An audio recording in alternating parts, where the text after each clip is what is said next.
since I retired, it's more than just the numbers, right? It's more than just the finances. You really have to think about what kind of life you want. Are you going to stay where you're at? Are you going to move somewhere? Are you going to travel? Are you not going to travel? When I retired, everybody's like, aren't you traveling? And I'm like, no. Welcome to Personal Finance Cat, where I share my personal take on personal finance. Hi, Dalene. Welcome to the show. How are you? Thank you. I'm so glad to be here. Great. To start with, can you tell us a little bit about yourself? I think you have a financial coach service for Gen Xers, and the company's name is Elevate Finances. Can Yes, you yes. talk about what inspired you to create this company? You bet. You bet. So a year and a half ago, I was retiring. I put myself in a position to be able to retire at the age of 50. So that really empowered as I was getting ready to retire, I was like, what am I going to do? I'm 50. I still need to stay busy. I was just done with the 9 to 5, right? And so that was ultimately why I stepped away. It wasn't anything to do with job or anything like that. So I'm like, okay, I need something to fill, 4 to 6 hours in a day. I think that'd be perfect. So exploring opportunities. I'm an avid reader. So I thought, okay, what does the library have? What do the schools have? Can I support them? And I realized that was still like on somebody else's schedule. And I came across the financial coach and I'm like, wow, this is really fascinating. So it was new to me at that point. But I'm like, I had just completed my 15-year journey of specifically what financial coaches help you do. And I'm like, I just reached my financial dream. So this feeling is great. And I want to pass that along to others. So that is how Elevate Finances came to be. And then, yeah, I just got into, some of the certifications that are out there, got into some support groups, really started learning like more specifics as to how to help coach, through these things. I mean, I knew what I did, I knew how to do it. So really just broadening that coaching aspect of working with individuals and stuff. So yeah, that's how it came to be. Wow, sounds great. Congratulations on retiring early. Thank you. So what certification you obtained? I think you were saying that you looked into that and you obtained certain certifications.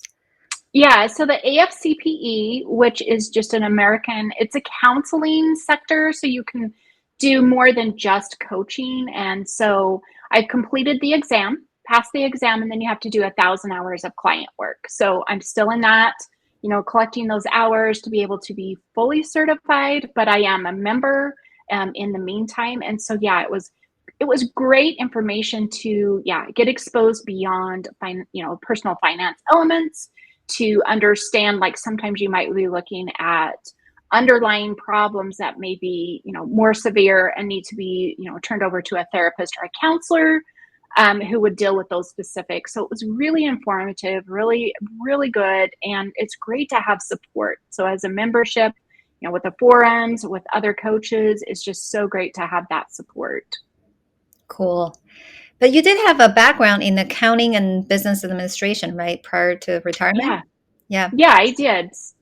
So was that experience really helpful for you to get the certification or go on this path? Um, yeah, I mean, what was really tough was the counseling environment, and so typically they're thinking people are going to come into your office. And so setting it up and location and all of that. So that was all new. But yeah, having a numbers background, I love numbers. And for the last 15 years of my employment, so I worked in law enforcement for 32 years, just as support personnel in lots of different positions. And my last one was a finance manager. And ultimately, I was helping cops learn to budget. So taking their knowledge and their needs and turning it into numbers with them, putting it into the system. So I was really that, transition piece and helped to them budget and understood it. So lots of different personalities, lots of different abilities. So I think that gave me, a lot of experience as to what to expect with clients, like different needs, like I said, the different abilities. Some are more creative, some are more numbers. And I learned to pick that out really quickly. And those I was working with, some of them would be like, I'm never going to understand this. And I'm like, okay, so give them the higher level, right? And so that's what I do with my clients. I do the same thing. I customize it. If they want the detail and the nitty gritty and how to do it, because that's what I did. Yeah, let's do it. But you don't have to, creatives are more, they just want it to flow and they just need some sort of organization. And so being able to create that for them has been a lot of fun as well. Cool, cool. It sounds like your focus is on Gen Xers, right? Why do you pick that particular demographic group? So I am a Gen Xer, but also they're in the last phase of their career, headed to hopefully financial independence, right? That financial freedom. And so I just want to help them wrap it up, whether they've got 5, 10, 15 years. Let's help them get going so that they can really enjoy retirement. So Gotcha. What's interesting is that I hear a lot of personal finance experts, let's call it, talk about how you have to start early, right? Because the compound interest just works its magic through time.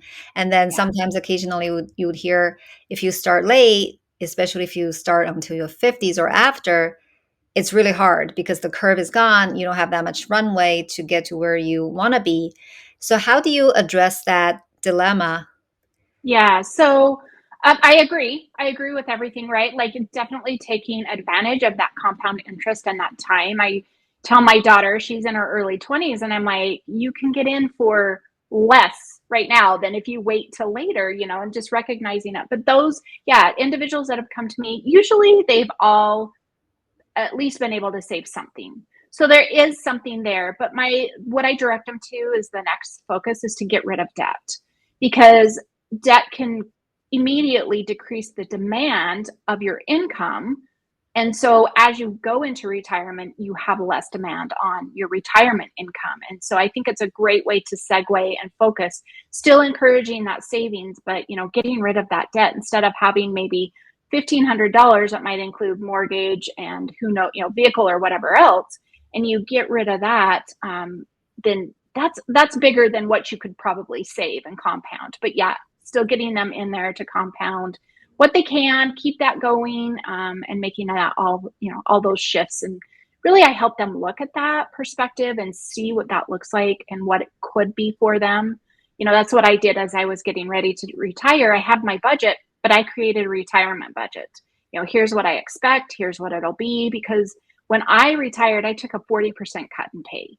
So I had to make sure that I was going to be able to survive on my income. And so creating a budget, can help you plan for that. So I love doing that. I love forecasting and looking ahead. So I think that's another reason why I picked Gen Xers, is just to help them look ahead, help them get excited and realize that, yeah, you can maybe retire from your full time, but if things don't match up, you may have to go get a part-time job. But let's go do something that, as we get older, that you can still support, you can still enjoy, you can still do, and it's not as heavy and demanding.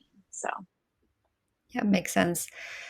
Besides what you just talked about, what are some of the more specific strategies for Gen Xers who maybe don't have that much time to wait for the money to compound? Because, the typical wisdom is you put 10, 20% aside each paycheck, but because they have limited time left, and if assuming they don't have much in their savings right now, do you have mhm. other recommendations besides what you talked about? Maybe take another less demanding job, sort of in a semi-retirement stage, and pay off their debt. What are some of the other unique strategies for this group?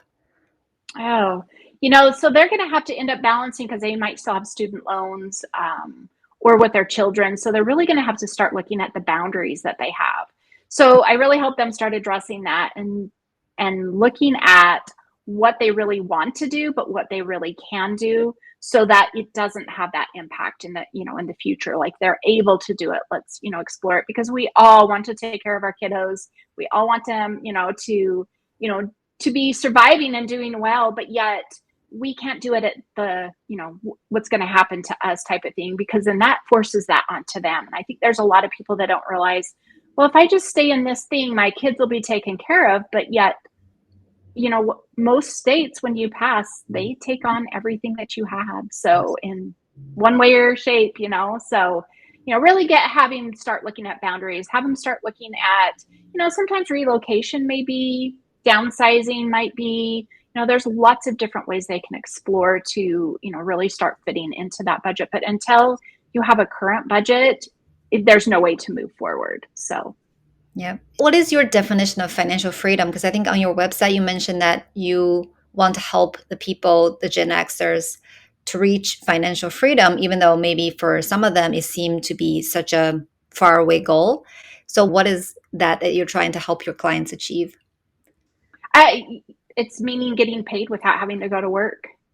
Okay. It's that's ultimately what it is. My husband's like, we just have to wake up every day and we get a paycheck, and that's honestly true, at least as far as our pensions and stuff. So, that's what getting to where they can explore and do. So both he and I are retired, but both he and I work. I as an entrepreneur, he is a part-timer, but it's chosen work. It's chosen hours, it's chosen duties, and that's freedom, right? That's freedom Mhm. within itself as well. And so having that financial independence where everything is already covered. I mean, we're not wealthy right now. We are in, I was talking to him yesterday. I'm like, we're kind of in a pause mode because neither one of us can touch our 401ks yet. So we're in a lower, like we make less than we did when we worked, but in 9, 10 years, that's going to change. So we're kind of in this lower wealthy, for lack of a better word, right now and just pausing, but enjoying it. But yet we're still financially independent. So right now we're lean and eventually we'll be very fat and be able to have a lot more. So Gotcha. And you also mentioned on your website that you've personally experienced the challenges of managing student loans, car payments, family expenses, etc. Can you share some of the personal insights you gained during those times when you had to deal with these challenges? yeah. So I mean, I started on my journey to reach, to be able to retire early. I was about the age 35. My daughter was still 8, so we still had all of the things. And so that's what I want to paint to people. It's not like, oh yeah, it was just very simple and easy. I mean, it was a journey. It was 15 years for me, and it took a lot of work. I did go and get my master's at the time, so yeah, I went into student loan and just when I took on debt, me and my husband took on debt, we always took on it as what we could afford, not what we could qualify for. So that those are two completely different things. And I don't know if some people understand that. You can walk in somewhere and say, how much can I qualify for? But honestly, you may not be able to pay that much. And so segueing through there, we've just managed our debt very well. After I got done with my master's, I'm like, oh, should I do my doctorate? But my daughter was getting older, and I'm like, I feel like we're taking away from her. And he's like, well, let's pause. So that's kind of what we did as we were exploring those different things. And during that time, we'd helped my sister in law. She was single and had a child, and she says, will you please co-sign, but also get on the title so that if I pass, it'll go to my daughter and she won't be homeless. She won't, it won't go to anybody else. We're like, yeah, that'd be great. We'll take care of that. Well, we didn't expect her to pass soon, and she did. And so when she did, we still had the mortgage. So instantly we have this extra demand on our income. And so it's like, oh crap, what do we do? Right. And so we already had a budget for what we had going on, and I just had to make it work. And my daughter, she's funny, she'll say, yeah, back then we couldn't even buy socks and underwear. I mean, so she observed, like, for about 5, 6 months, we were in this time where we had to watch every single penny. So, it's not just been a cakewalk for me. I've experienced a lot that everybody has. It takes a lot of discipline, management, pausing sometimes, right? Like we had to pause. And if we really needed socks and underwear, then we went and got them. It's just not, oh, we want something. So just going through that journey, everybody will have that journey. And so you just got to just kind of expect it, but manage it as you go. So, we bought recreational property. So we are able to invest in that. Then all the toys that come with it, right? You need the place to camp in, you need the place to ride to. So, doing all of those things. So even though 15 years, yeah, I got focused, we still enjoyed life. We still enjoyed our daughter, her growing up, her doing all the activities. But, if you just keep your eyes on your numbers, you'll be able to do it. Yep, very well said. Thank you for sharing all that. I feel like Yeah. people probably have that knowledge or awareness, but I feel like sometimes it's really the discipline. That's the really hard part. And mindset too, right? Because Yeah. you have these conflicting forces. One might say, go live now, right? And then the other is like, what Mhm. about my future? So, is one of the things that you help people with is to kind of change that mindset and that attitude and discipline? Yeah, yeah, most definitely. So I love to paint this picture because I got into a fitness group and she kind of does the same thing with the fitness side of it. But think about yourself at 80. And what if you're a very young 80? You can still get out, you still want to go do all the things, and you want to live, you want to still live the high life as this 80-year-old. You're not in a rest home yet, you're not crippled up, you're not sitting in the recliner all day. So, you've got to really respect yourself and respect your future self. So, what am I going to want to do? How am I going to want to be when I'm 80 if I'm still so healthy, still so young? I've got to be able to support myself. So, I always try to tell people, don't live such a high life now that when you're 80, you're living such a low life. If you kind of curb it just a little bit, right? I'm not saying that you can't, but just kind of make that middle ground, and hopefully that middle ground will sustain you until you're in the recliner in the nursing home or whatever. So yeah, it is really easy to get caught up in the well, I'm not going to be able to retire, oh yeah, I'm not going to live that long. And but what if you do? What if you do? So I have an uncle who just turned 96 and his sister who will turn 98. And they're both still up and about, living on their own, doing the things, and so it's like being respectful of that. I said to my uncle, I'm like, did you plan to, or I says, did you expect to live this long? He goes, I never thought about it. Yeah. Neither his father nor his mother had that longevity, but they do. And we just don't know. We just don't know. Yeah. So yeah. That means you have good longevity genes. That's good. Yeah. Yeah. Yeah, So but it also goes to show, right? Because nowadays, a lot of people don't have pensions anymore. And then it's the 401k type, which basically is what you contributed is what you're going to get out. So you have to be even more careful, right? Because pension, I think they pay you until you pass, basically. So I think those are very good points. Can you talk about some of the other misconceptions that people might have about retirement? yeah. Yeah. So since I, retired, that it's more than just the numbers, right? It's more than just the finances. You really have to think about what kind of life you want. Are you going to stay where you're at? Are you going to move somewhere? Are you going to travel? Or are you not going to travel? And I don't, when my dad retired, everybody thought he should go golfing. My dad was not a golfer. And so when I retired, everybody's like, aren't you traveling? And I'm like, no, no, it's just not one of my passions.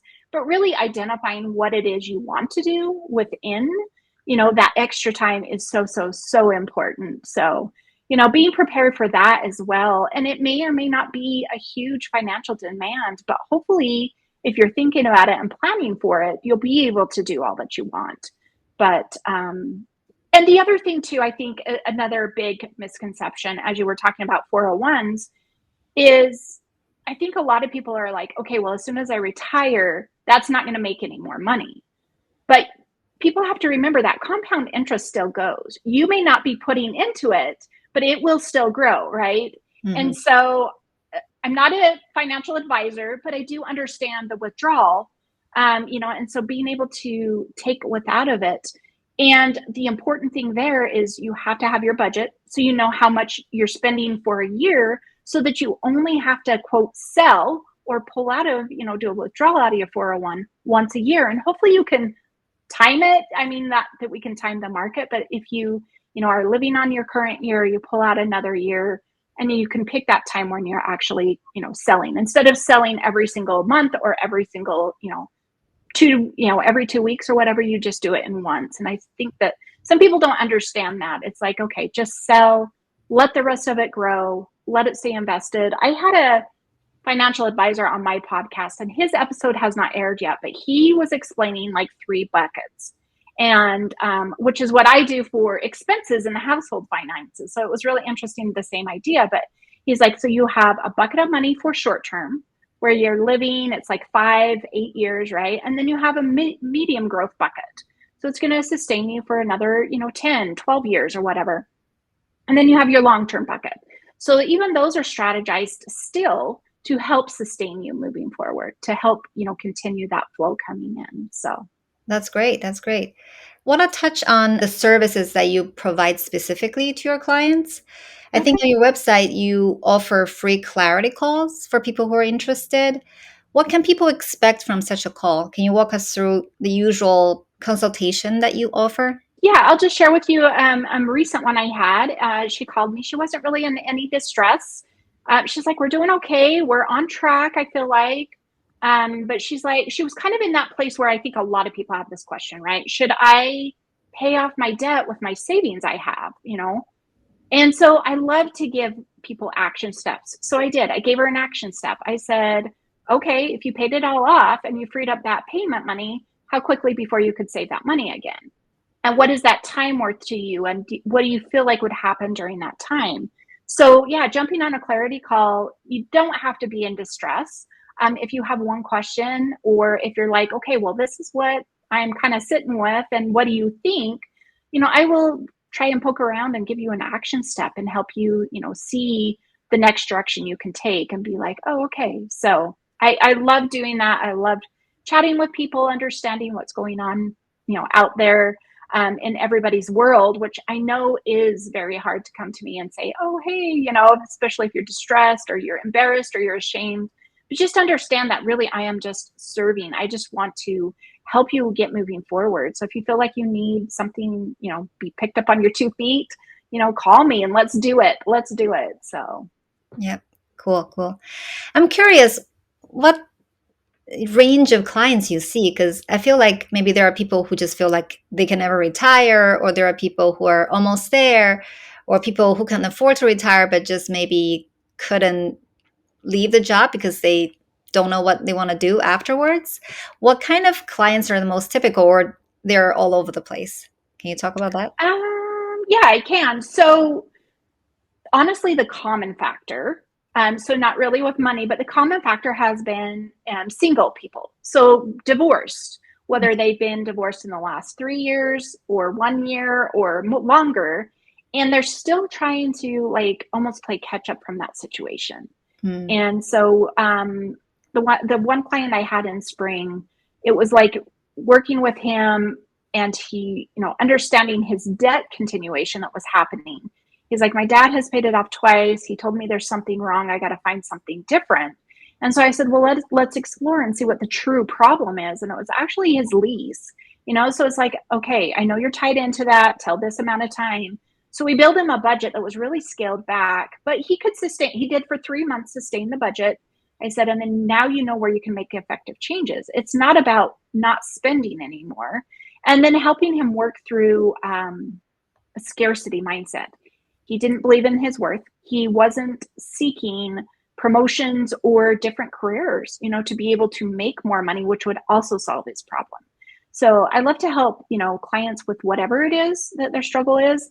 Yeah, I had a female, she'd been married over 40 years, retired, or I mean, divorced. And she's like, I need help managing money. It's been that long since I've even looked at it. And I'm like, okay.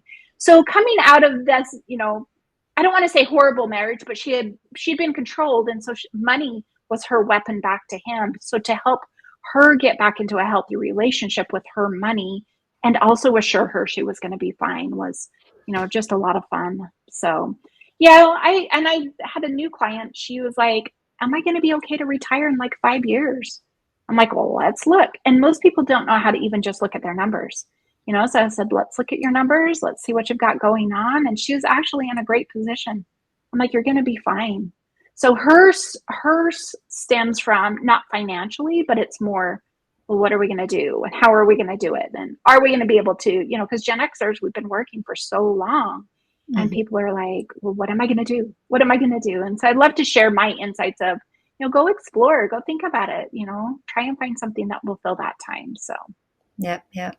How do you usually acquire your clients? Do they reach out to you somehow, or do you advertise? they visit my website, word of mouth, referral partners. So that client I was telling you about from the spring was from a financial advising firm. Financial advisors don't really have the bandwidth to help with debt reduction, debt, payoff and all of that. So, so just a lot of different resources, mainly referral partner, word of mouth right now, but, Instagram as well, where I'm hanging out. People go and, look for help, and they come across, so they reach out. Gotcha. Maybe this is a bit of a personal question. I feel like for Gen Xers, money can be a taboo topic. So, for example, I don't know, even for some very close relatives, how well positioned they are to retirement. Sometimes I'll Mhm. hear words about, I don't think I can retire. But at the same time, I feel like they're not seeking out help necessarily. So I was just wondering, have you noticed that in your clients? And what do you think would be something that can help them overcome that kind of avoidance of this topic? Yeah, yeah. Getting into this, this world, I was going to say of the financial, people do not talk about money, right? I think it's even more taboo than the sex. Like you get in a group, eventually they'll bring up a sex topic, right? After everybody's comfortable that they will never talk about money. So I do try to in my content and in talking to people, I talk about you need to have more money conversations. And it's not about, oh, how much do you make? That is not a money conversation. You can go as simply as, hey, where are you saving your money? Or what are you using for budgeting? Or have you heard about this? And just starting these conversations. And I was very, very, very fortunate to have, so my parents were the silent generation, but they did talk about money if we asked about it. But they made it very present. It was my mom sat at the dinner table and wrote out the bills. She was very obvious, and she would engage in conversations. And even as we got older, they engaged in a lot more conversations if we were willing and open. And I think I was probably one of the siblings that did more of that.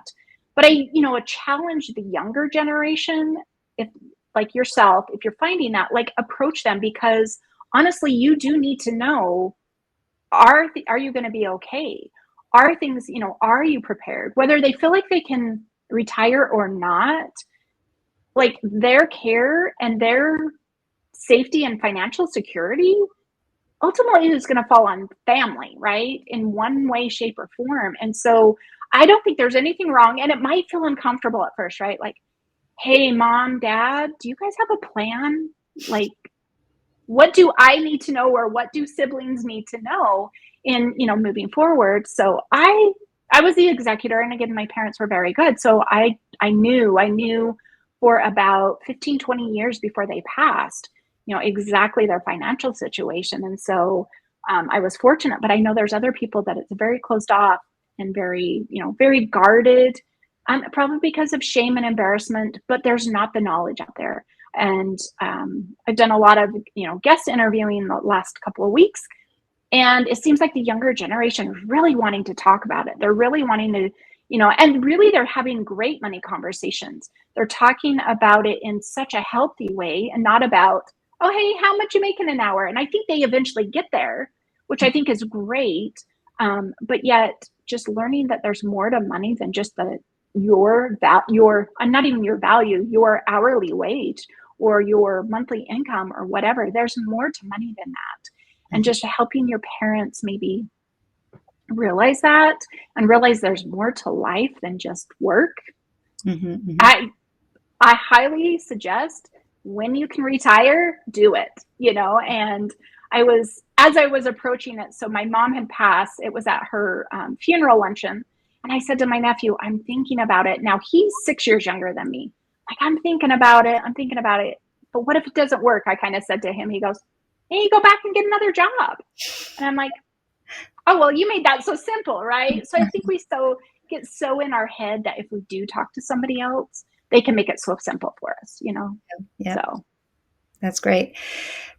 What are some of the resources that we can share with them, maybe make them feel more comfortable? Because I don't want to make them feel like I'm lecturing them or anything like that, right? I right, think your right. podcast sounds like it would be a really great resource. Do you focus on Gen Xers, or what are your topics? So, I mean, I do very basic topics, so it's for anybody, but I do talk about Gen Xers. We are the sandwich generation, right? We still have kids, maybe at home or in college, that we're supporting, and we have the aging parents, and which I think every generation will eventually get there. But right now, we're in that position. And recognizing what your true challenges are, where you're at, where your financial challenges are coming from, and then just exploring solutions for that.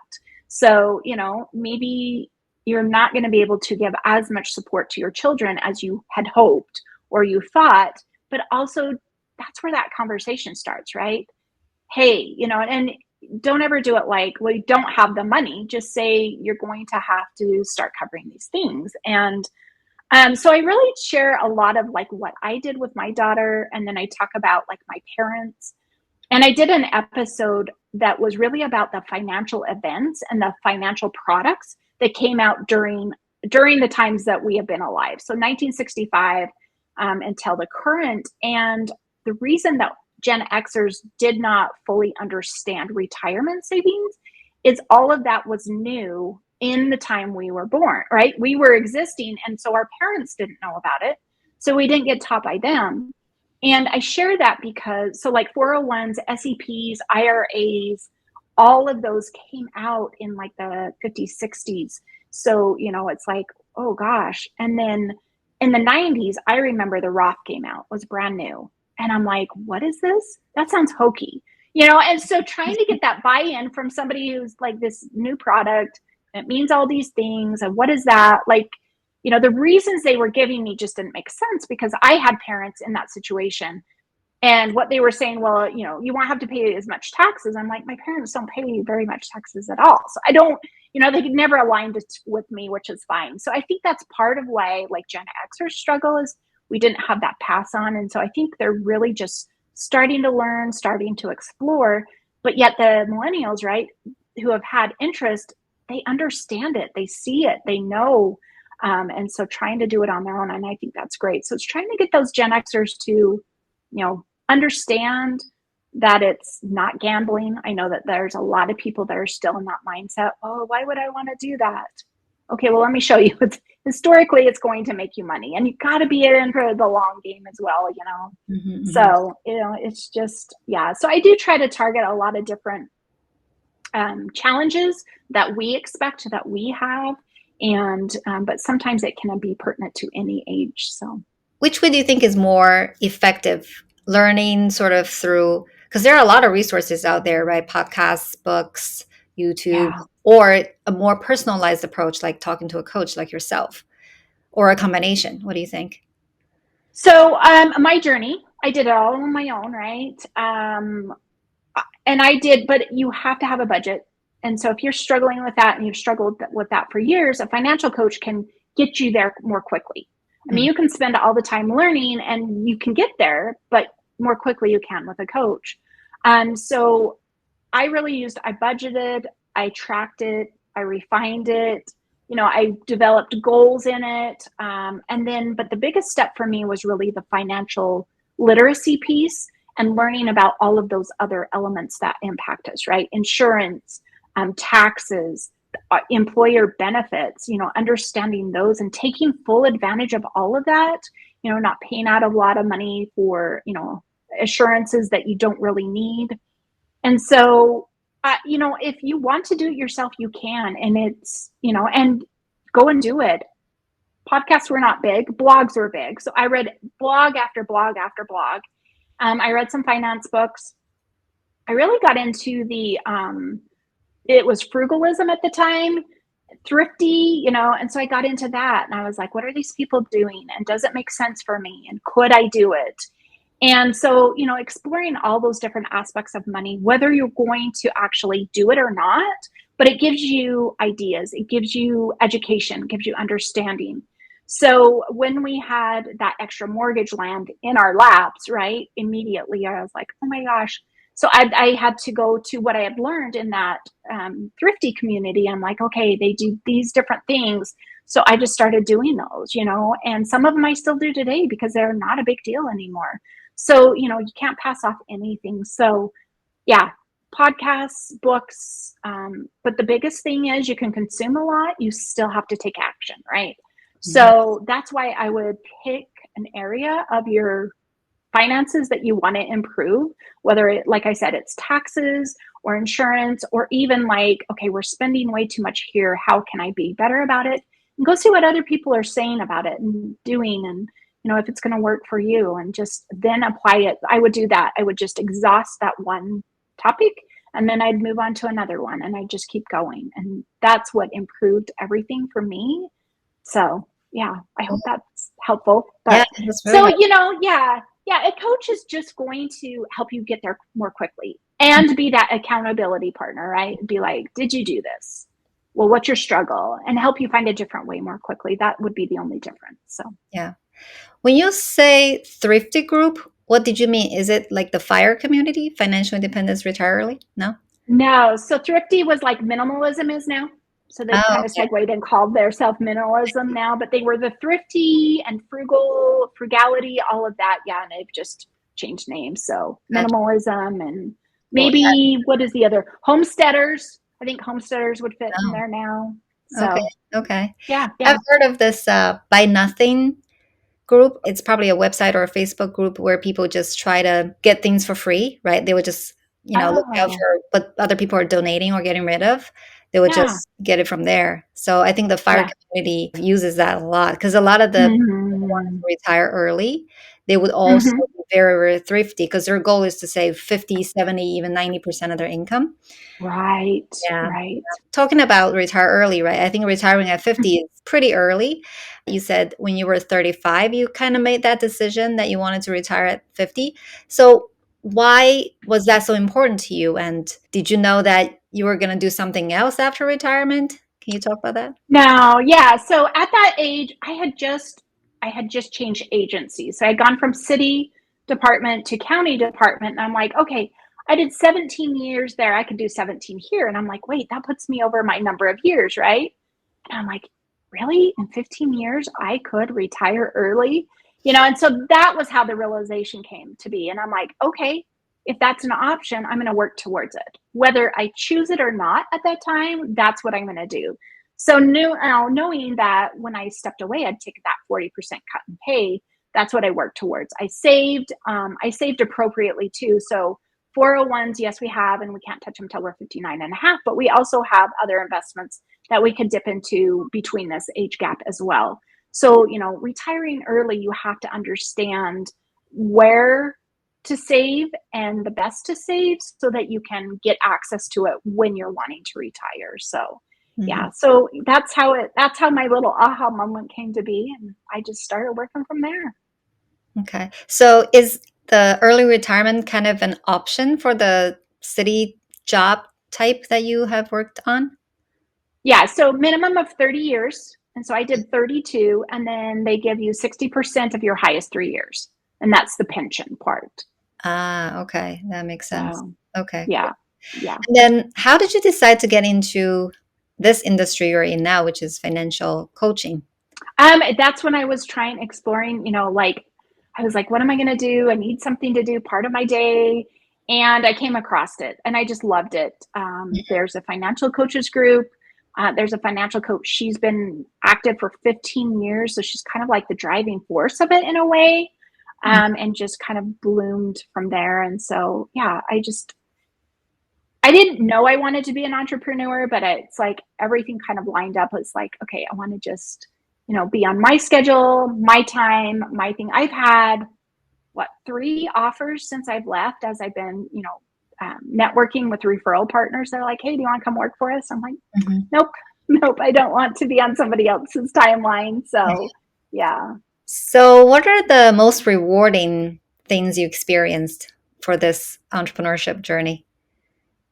Oh gosh, learning how to be a marketer has been like my biggest area of growth because, Mhm. we never had to market in law enforcement. So I was never exposed to it other than on the receiving end, right? The advertising and all of that.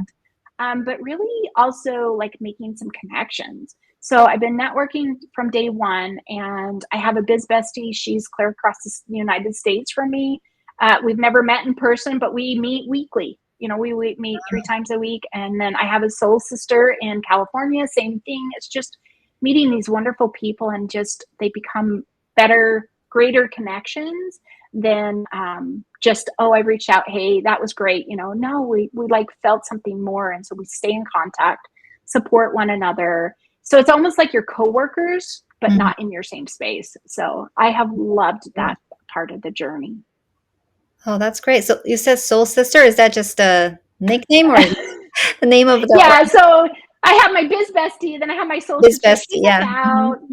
She's about, I don't know, 15, 20 years younger than me, but we are like sisters from another mother, another. And so then I have a mastermind sister, like we had connected. And then I connected with her again. She's like, hey, do you want to put a mastermind together? I'm like, sure. And so it's like just how these connections just blossom Mm. almost that quickly. And just, yeah. So they're just deeper in the heart connections than just, oh Yeah, yeah, I met her. She was really nice. It's like, no, she's like my soul sister. right. No, So she's you my met, partner. right. So you met these people through, you said mastermind, maybe some other business events. Is that how you met? And no, just through networking. So coffee chats, or Oh, you reach out and get on a coffee chat with somebody and just visit with them, learn about their business, and to oh, support one another. And so, yeah, I've done probably 50 or more over the last year, and just reaching wow, out and cool. getting to know people, and yeah. Nice, nice. That's great. On the flip side, what's the biggest challenge you have encountered since you started your financial coaching business? Uh, it's that taboo area. I'm gonna call it that. It's getting people to feel safe enough to get on a call with me and just chat. I get a lot of them with they'll schedule a call and then they'll cancel, and then it'll be a repeat in a couple months. And so just trying to create content for people to understand me and know me, so that they can trust me and feel safe and comfortable, and spilling their life out. So that's why I try to say, I don't, honestly, working with me as a financial coach, I don't care what you did in the past. I take it from this screenshot that we have from today, and there's no judgment, because to me it's a puzzle. It's like, oh, okay, you want to make this do what? All right, let's do it. And so I see it as a challenge that way, but it's exciting for me. And I'm like, let's go for it. So I don't ever say, well, what have you done? And oh my gosh, what happened here? Because honestly, it doesn't matter, right? They've come to me, they want change, and we just got to move forward. So, That's great. All right, two last questions for you. Do you have a book recommendation for people who want to learn more about personal finances or just how to improve life in general? yeah. So my favorite one for finance is called Financial Freedom. And it's Grant Sabier, but he does it in such small nuggets that I think it makes it very practical and understandable. In fact, after I read it, I made my daughter read it. I'm like, you have to read this. And so I think it's very digestible, and anybody could probably learn from it. Whether you think you're going to be financially free or not, it's great in setting up the basis and understanding what the path looks like, and getting through your journey. And then lastly, where can people find more about you? Yeah, so visit my website, elevatefinances.us, or Instagram at elevate_finances. And I have a Facebook group, All Things Personal Finance. So we get in there and that one gets a little more value education based, that teaching style is in there. So if you're looking for that, that's where you'd find me. But if you want to learn more about me, on Instagram, and then check out my podcast, Wealthy After 40, and yeah, listen to why I think certain things about certain topics, right? So Yep. All right, great. This has been wonderful. Thank you so much for coming on the show, Dalene. I really enjoyed our yes, conversation. yeah, thank you, I did as well.